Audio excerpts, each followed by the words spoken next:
I want that and try to embody that as well, is that we can be local and also like absurdly ambitious, especially in the digital age, because all of those initial barriers that we had, like you're saying, you proved it even 16 years ago that like those barriers of entry are lifted, and now we can compete with the rest of the U.S. Right, and I mean, I think that's one of the things that we have to be careful of how we're all raised here, is the fact that it's okay to say, I want to be the best. Right, we're Midwesterners, good old folks, right? And we just love everybody and want to hold the door for you at Bob Evans. But it's okay to say, I'm that. But I also want to be the best at my job of anybody that has ever done this before. Yes. Right? That is not bad. There's nothing wrong with both of those things being paired together. Yeah, and it's like you're saying, it's a rare pairing. I think that is like a huge success variable for sure. I agree. New Local Legends Podcast. Real small town success stories. You have quite the lineups.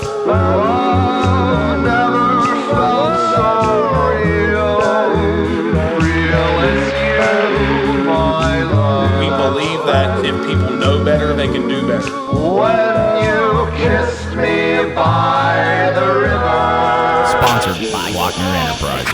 Best prize made at Glockner Chevrolet. Time to turn. Rich Moon. Welcome to the Speakeasy. The amount of love and compassion. The hope that's been bubbling up in the last few years. The finer things about Portsmouth. You just don't see that everywhere. Local legends only.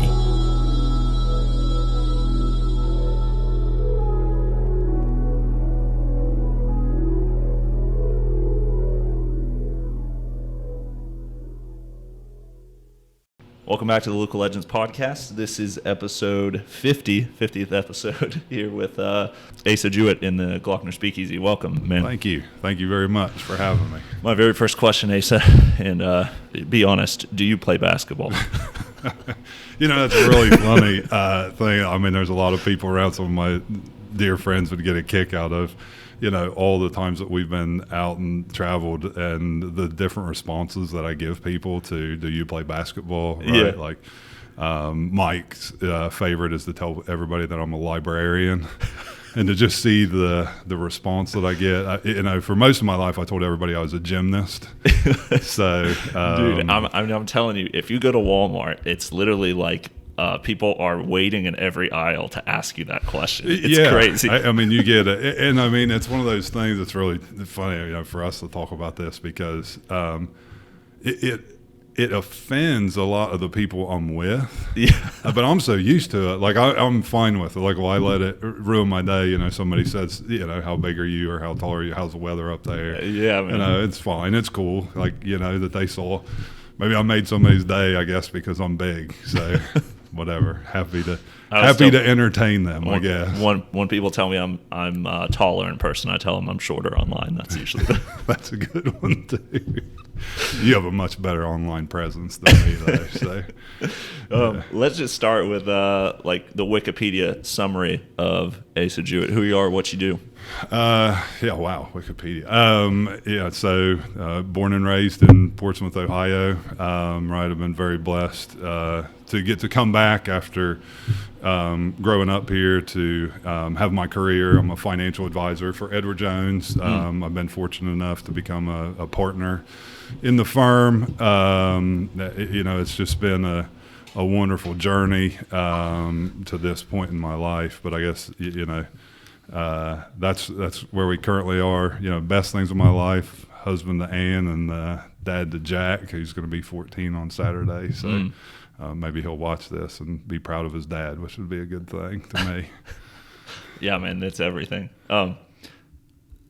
I guess I'd like to know and get into a little bit more, like the premise of the podcast is just to tell people our small town success story, like Sure. I was telling you, but not in like a self-congratulatory kind of way. You know, you're a pretty humble guy, so I imagine you're not like, you don't desire to do that anyway. So the goal is to really kind of dissect the things that led to your successes, so that the people that are listening, you know, can up and coming entrepreneurs kind of thing, can learn from that experience and hear from someone in this context. Like I've talked before about like how much I would have killed for just a little bit more insight when I moved here and was trying to make my way, you know, and I had no idea what I was doing. Yeah, sure. And that's like essentially the kind of resource that we're building. So let's break down a few things here about your story.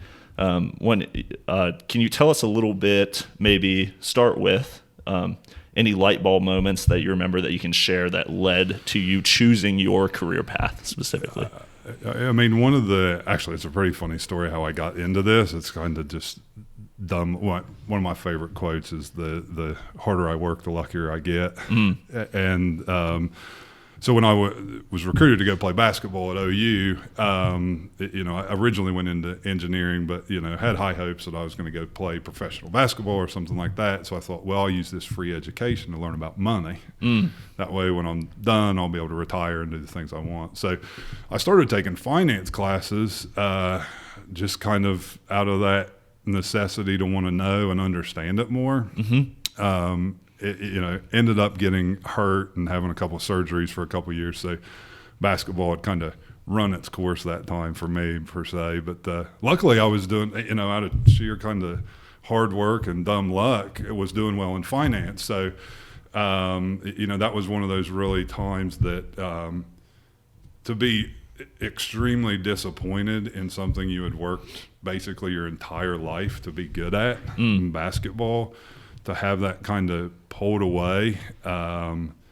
It was really, I remember talking to, you know, my mom and dad, who have always been a wonderful influence on me, and they, you know, kind of shed some light on, you know, this is life, right? How you handle this is, you know, what defines you. That's what I tell Jack all the time. Good things happen, bad things happen. How you handle it is who you are. Sure. Right? So that was bad for me at that point in my life. Ended up being one of the best things that's ever happened to me. So, because I wasn't going to let the fact that just because I would try to be somewhere that was taken away from me, or not taken, it was just life, right? Yeah. So how are you going? Well, that's how you perceive it at the time, I'm sure. Well, I was 19 years old, right? So it's not the funnest day. But luckily, I had put in a huge amount of effort into learning about finance, and grades were good, and I was having good relationships. You know, my professors were extremely influential at OU. I couldn't, you know, thank them enough for everything they showed me. So that was an extremely pivotal point in my life to see that your hard work could overcome, you know, bad outcomes, or what were perceived as bad. Now looking back at it, you know, was one of the kind of tipping points in my life to bring me to where I am today. You know, I've got friends now that are retiring from the NBA and, you know, from playing professionally. And now it's like, you know, they're coming back and they've had successful careers, but, you know, I feel so fortunate to be where I am at Jones and, you know, doing the things that I'm doing with our clients and our community, right? It's funny, it feels like we're in our prime, right, of building still. And, you know, I don't want to slow down. Sure. So I just want to go faster. So was it a pretty serious, like, the end kind of injury? Yeah. So, I mean, it was a year-long process. It was actually pretty kind of agonizing. So I had hurt my knee, had knee surgery, rehabbed from that, had another injury to the other knee, had surgery, then rehabbing for the second time. You know, we're big guys, so then I broke both my feet from training so hard. I had stress fractures. Oh, man. So then it was going to be 8 weeks of no training. So then to come back again. So that whole thing was a year. And so by that point, it was just, this is enough. Sure. Right. And, you know, playing, you know, there's that it factor or whatever, and I had lost my step from all that. So of course, yeah. But essentially, it just made you double down on your degree. Yeah, I mean, it really focused me on taking all that effort that I'd put in for all those years into basketball into something that I felt like, one, we could have success with. Two, I love it. It's I always tell everybody finance is like a puzzle that the pieces change every day. Yeah. You're trying to figure it out, right? I like the challenge of, you're never gonna, tomorrow's something different, so it's different every single day. It's a challenge. So yeah, I equate with what we do at Glockner and just like getting my foot in the door here. Like I had a lot of those same feelings because I was a college athlete as well. Mm-hmm. My brother and I played soccer at Shawnee State, and so I guess I was getting those same feelings like when I would succeed there, like when we'd sell something, like put a plan in place and it would work. You know what I mean? Right. Like so, like I got those same kind of positive feelings of like scoring a goal. Like it was the same kind of thing that was driving. The same thing, and I mean I think that's what I think sports teach people a lot. Everybody needs their education. I mean, I use my brain every day, not my 6'11" frame, right? Yeah. It doesn't, all it does is a pain in the butt to buy suits now. So it's not as functional as you might think. Right? It's not. But so when you look at the outcomes that you have to get through in your life, that's it's the same amount of joy and success and all that positive reinforcement. And so I think those lessons that sports teach us of, one of my dearest friends always says, sports teach you how to get knocked on your butt and get up. Yeah. Right. And I think that whether that's business, life, right, it's something that a lot of people need to learn. Yeah, man. All this stuff feels like more of a mental game than anything. Yep. Like being success, it's very little to do with your current circumstance and like you're saying, like how you play your hand, essentially. Yeah. Maybe get into a little bit of the steps that led you to Edward Jones. I'd like to hear that.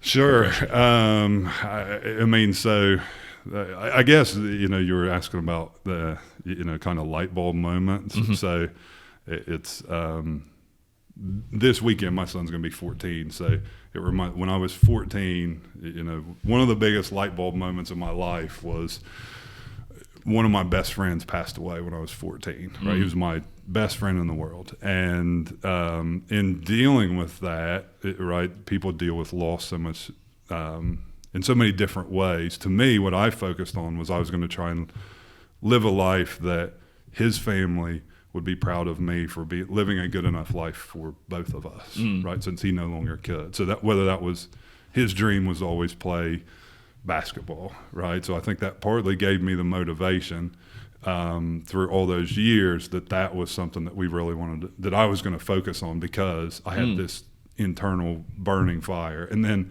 I still do every day. I mean, his name's Jeremy Pitts. He passed away a long time ago now because I'm getting old.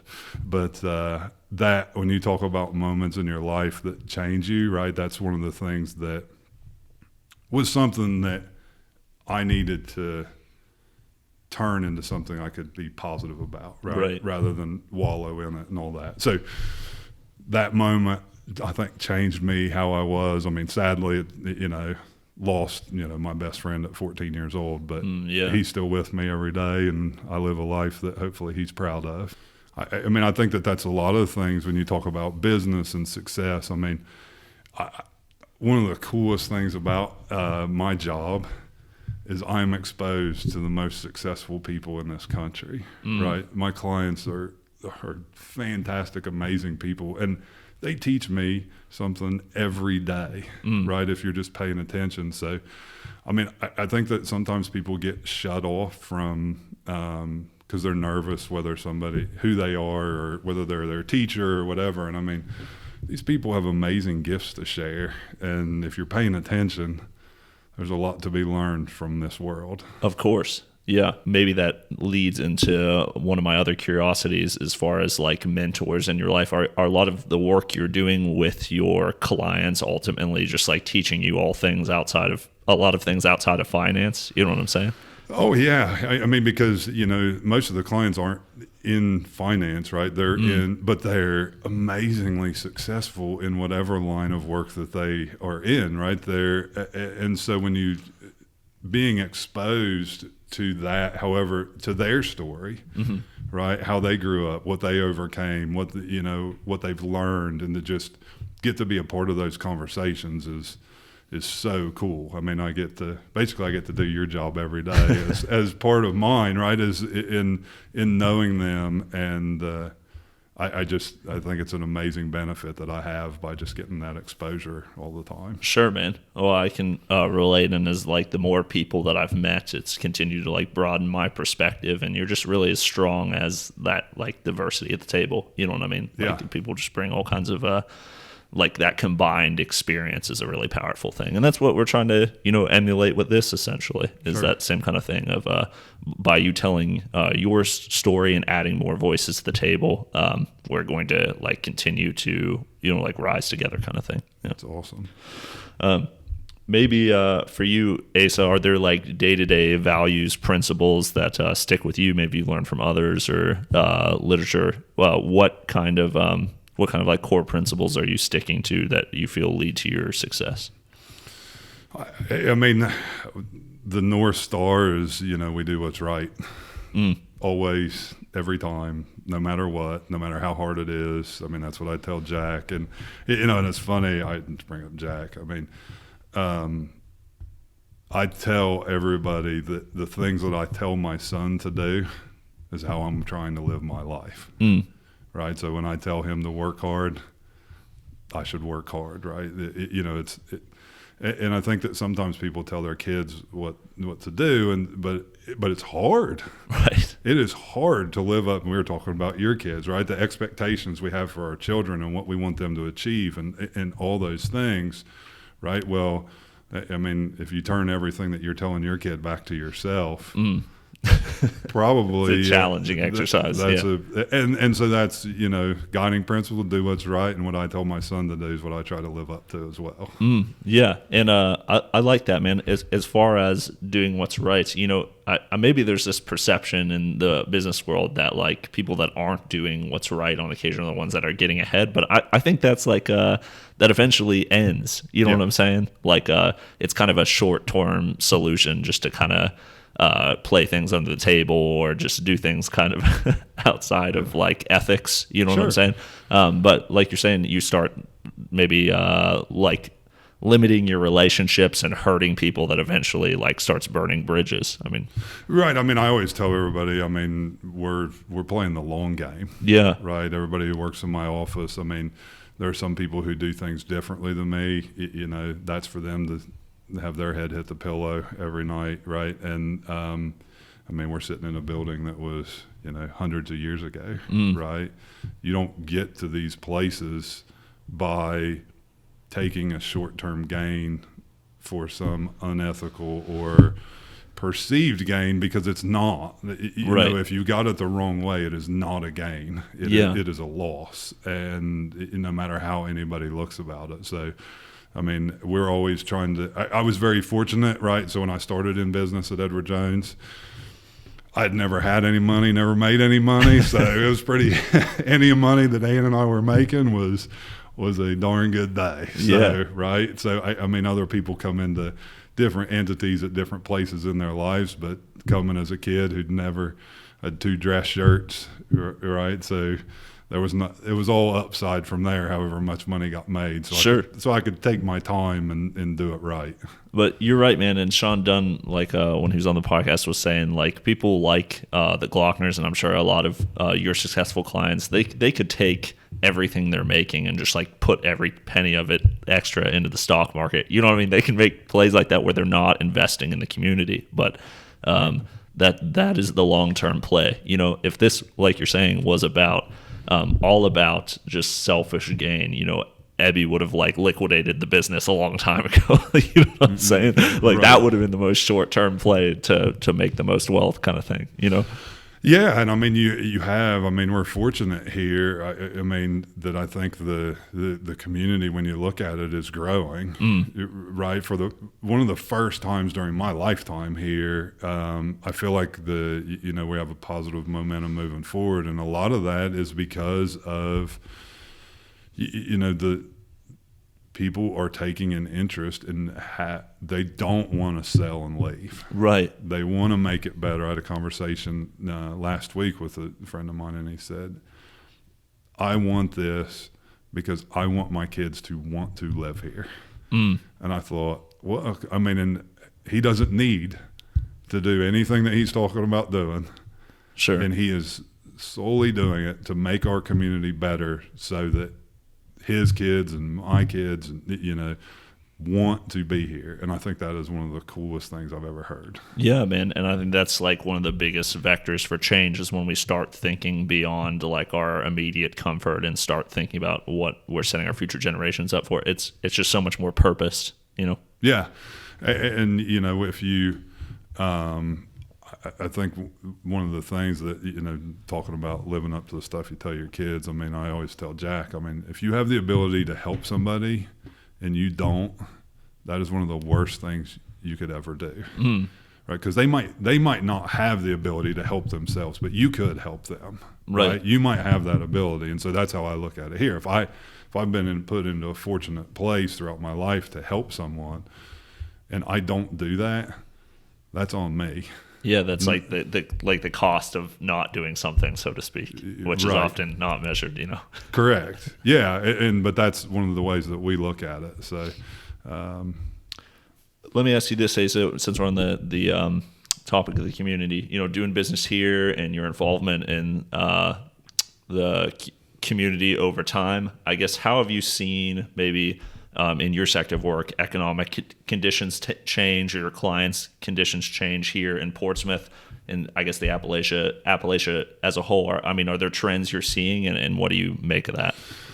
Yeah, I mean, I actually think that, I'll try to cut my economic jargon down a little bit, but it's really interesting. So, Ann will make fun of me about this, but so. If you look at the economic trends in the Industrial Revolution, right, the times when people moved from rural America to inside the beltways for work, right, in my opinion, what we're starting to see due to the advances in technology are a reversal of that trend, right? The migration patterns of the U.S.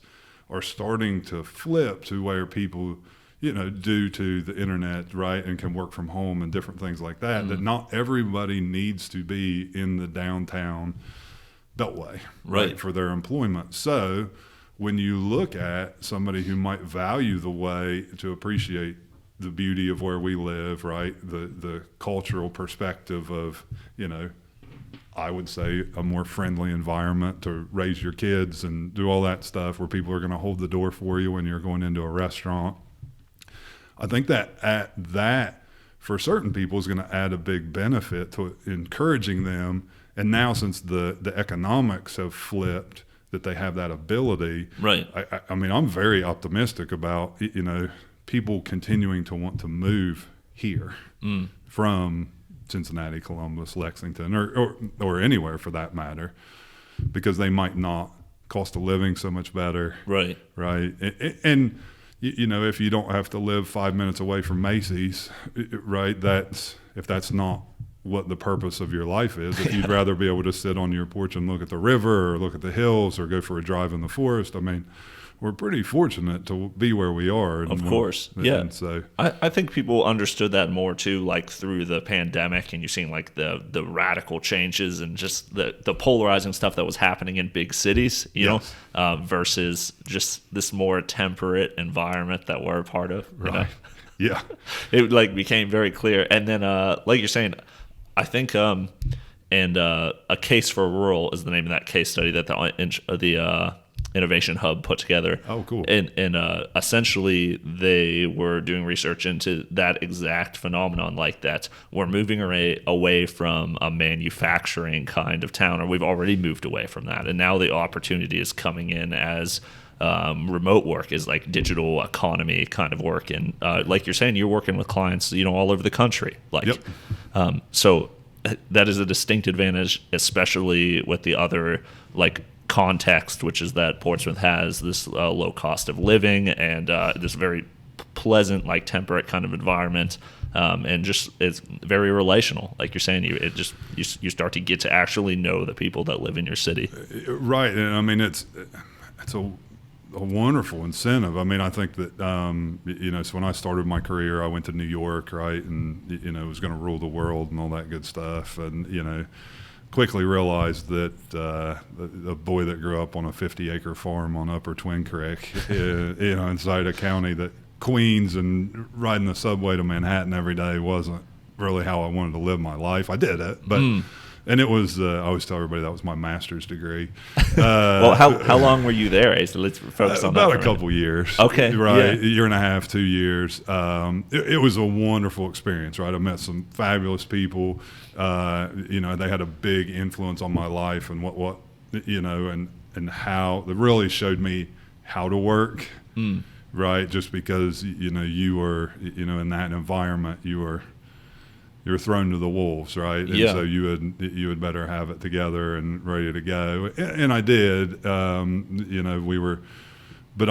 was always this draw, right? There was a part of my life that was missing. I think it was, to be honest, I think it was the people. Yeah. Right. It was just being born and raised here. I mean.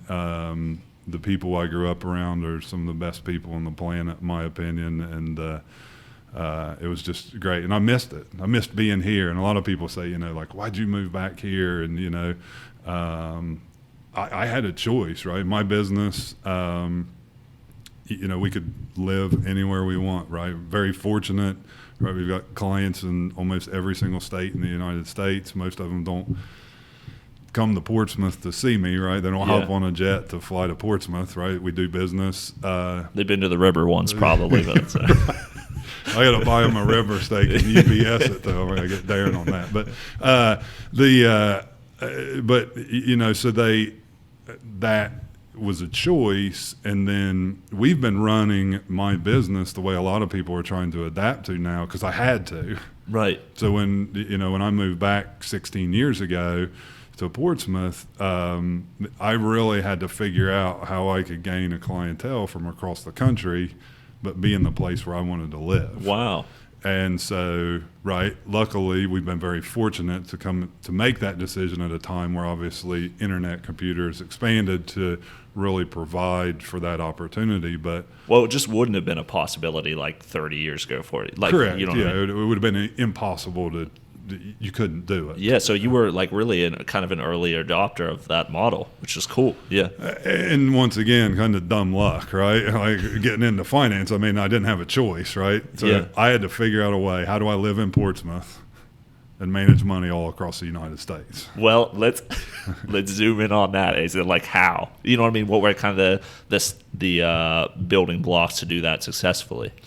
So, I mean, one was, the technology. I'm a techie person. I like technology. I like, trying to be on the front end of all those things. So, I'm in the relationship business, right? So a lot of people say, like, what do you do? I take care of people, right? So how... Not in like a hitman kind of way, though. No. A lot of people think that when I wear a suit all the time. Yeah, so how do we develop relationships with people to show them what we're capable of doing quickly and efficiently when they're in LA? Yeah. Right? And so a lot of time is explaining to them how our business works and how we work with them. And a lot of it, to be quite honest, is I don't have like this great sales pitch or anything like that. I just pretty much tell people, we're going to take care of you. Right? We want to be a part of your family. We want to have conversations. I always say, this came from another friend of mine, and he says, we're not in here talking about the weather. Right? And so, how do you have a serious conversation and where people can confide in you? And it just comes from time and effort, right? It's not a secret sauce. I mean, I don't think there's, Zoom and, we were early adopters of WebEx and all the kind of iterations of what video conferencing have been. So that was kind of early on. That helped, but that doesn't. I mean, the conversations and, just being a part of people's lives. And to be quite honest, I think one of the things that makes people most successful in life from who I have learned this from is the people who actually do what they said they were going to do. Yes, there you go. Yeah. Are rare. Well, because you're saying, and Asa, you're a good guy, and I know that other people get that impression, but at the end of the day, it's like our sales trainer at Glockner says, he's like, people may like you and want to be your friend, but they don't want to give you their social security number. You know? Right. Yeah. So ultimately, you kind of have to like deliver on what you promised. Right. And I mean, I think that's one of the things that a lot of people kind of get wrong is they focus so much on the words and the sales pitch. Mm. And they forgot that the real work starts after somebody is your client. Yes. Right? Because that's where you earn it.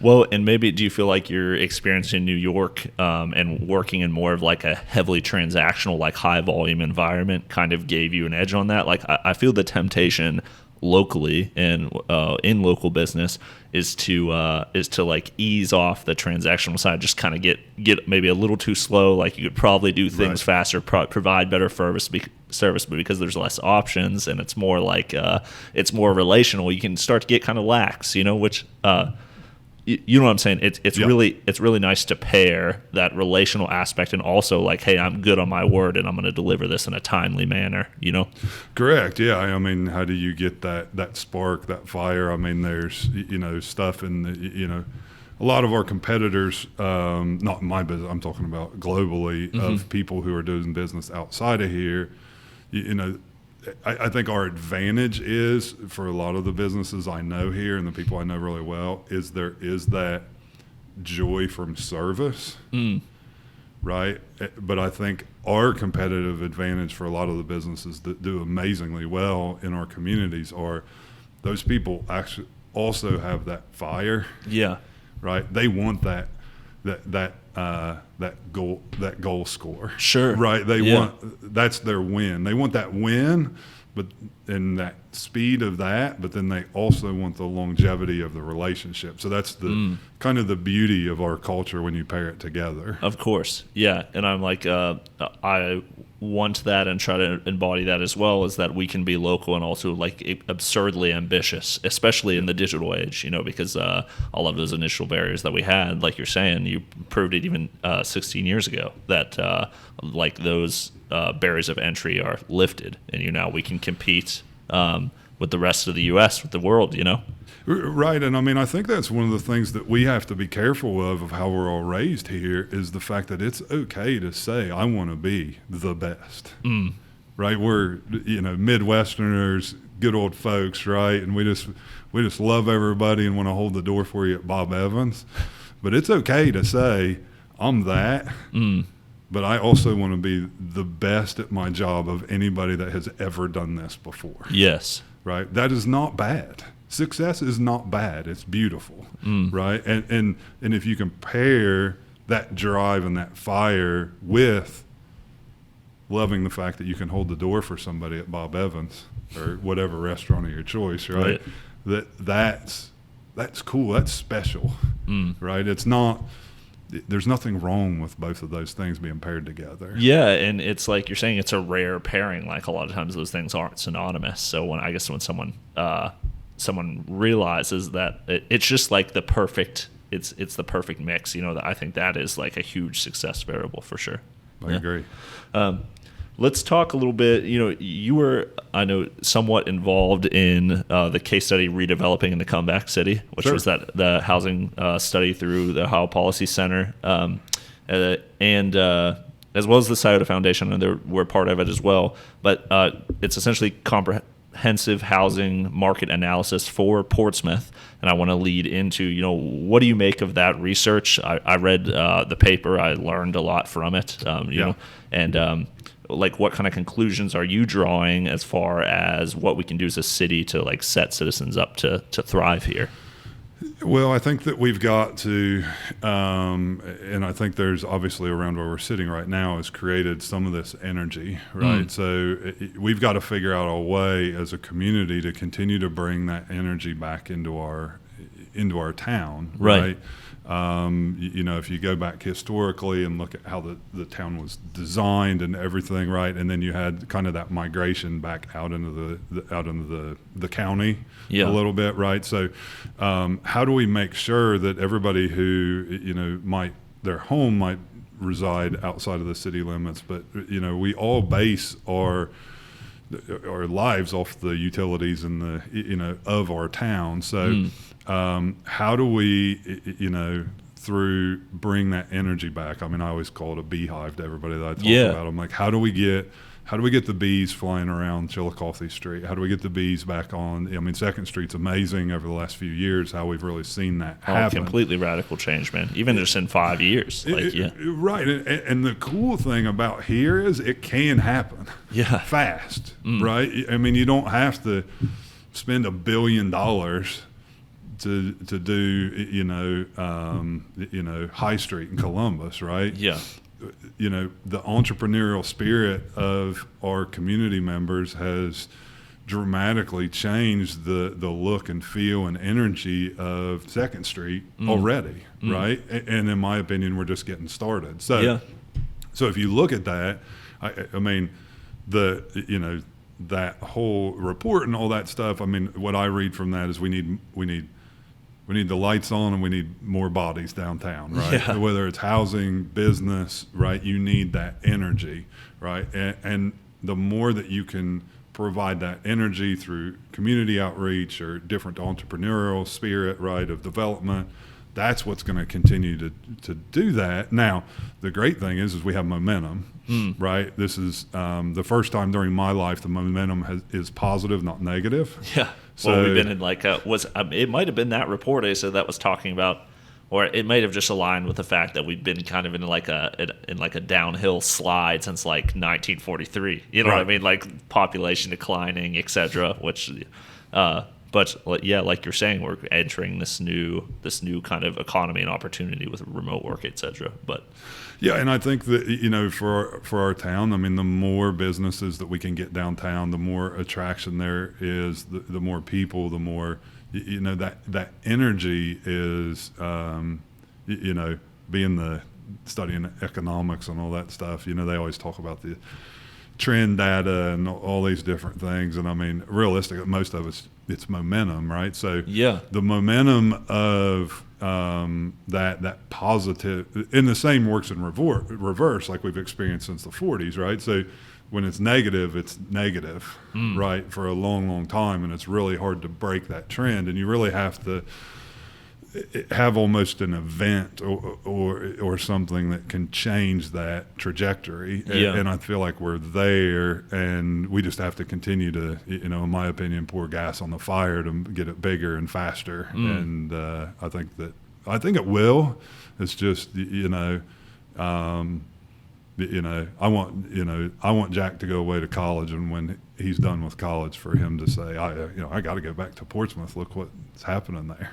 Well, crazy. Like, I felt like I physically felt that momentum shift on Plant Portsmouth specifically, which was like one of the first events that, Friends of Portsmouth had put on. But like, that was such a crazy day. Just looking down Chillicothe Street and seeing like everyone working with no financial incentive, like it just I mean, it had to be a couple hundred people that were, painting the street, hanging up flags, power washing down the street. I mean, it was really like an extremely energetic moment. And I think, the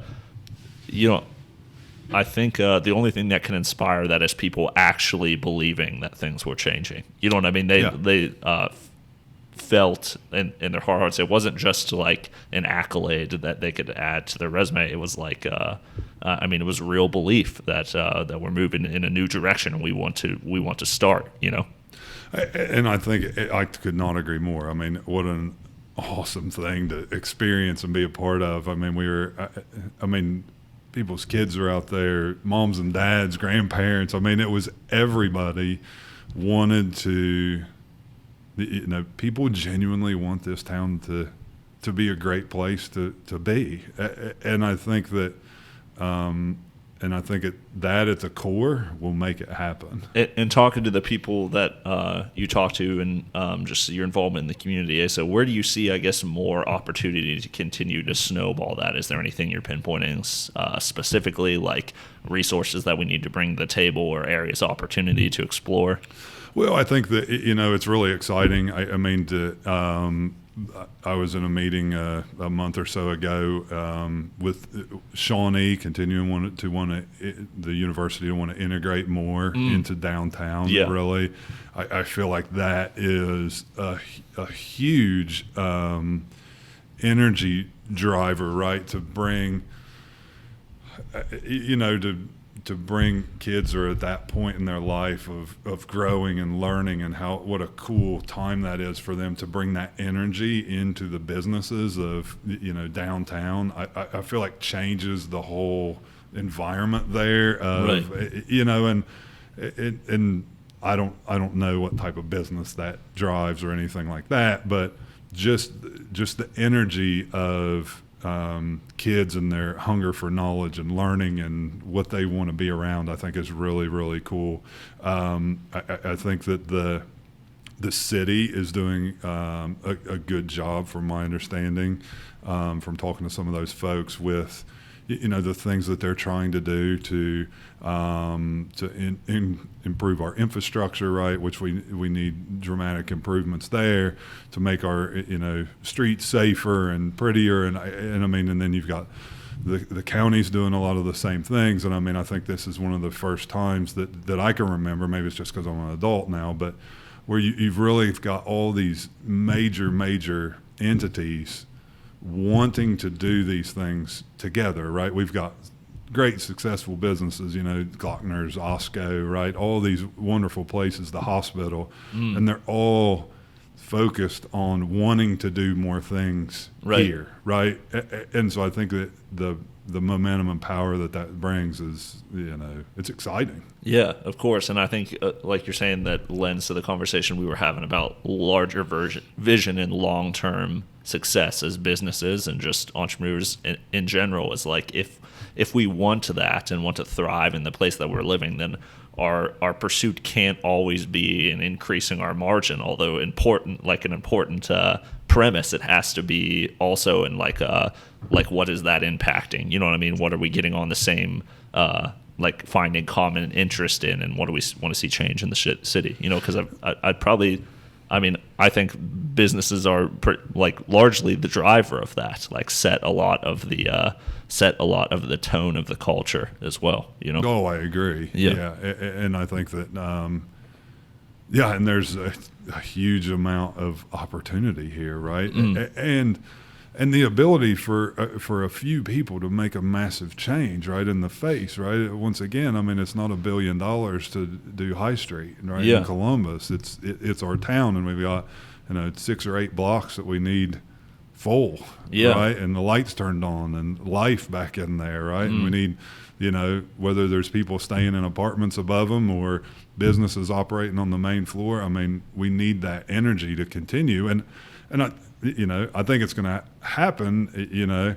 I'm not the most patient person in the world, so I'm hoping it happens a lot quicker than it took to get from the top to the bottom. All right, I want the bottom back to the top to happen a lot faster. Right. Well, yeah, it's kind of like slow to get. The heavy lifting is at the beginning of just changing culture opinion, I think. So, like you're saying, I think that's what we've continued to see and prove, is that more people are joining up to make things happen faster, Agreed. as they believe. Asa, maybe just close with giving us, if you had any advice to give to the up-and-comers, people that are trying to make a way here or to find success. Is there anything you wish you would have known earlier on that you could key in about how to be successful, specifically in this context, So I mean, one of the things that I've thought about a lot in my life is that people have I don't come from a lot, right? I had the greatest childhood anybody could ever imagine. We didn't have a lot of money, right? It didn't matter, it was really cool. One of the things I always tell Jack was I was born in a house down on the river bottoms, and you know that saying, "Were you born in a barn?"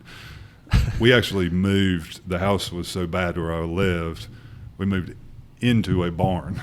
No joke, right? Like, so from 0 to 2, I lived in a house, you know, that had a couple light bulbs, and the water would freeze in the kitchen in the winter and all this stuff, but no running water.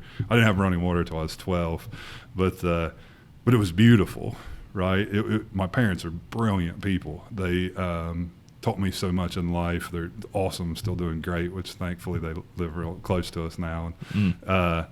But I think that one of the things that I wish that somebody would have told me, because you know when you're a kid and you're growing up, you're always looking at what somebody else has or what they got. And what I wish I would have known is the beauty of our country is everybody gets their opportunity, right? It's different than other people's. Yeah. Right? Your opportunity was different than mine.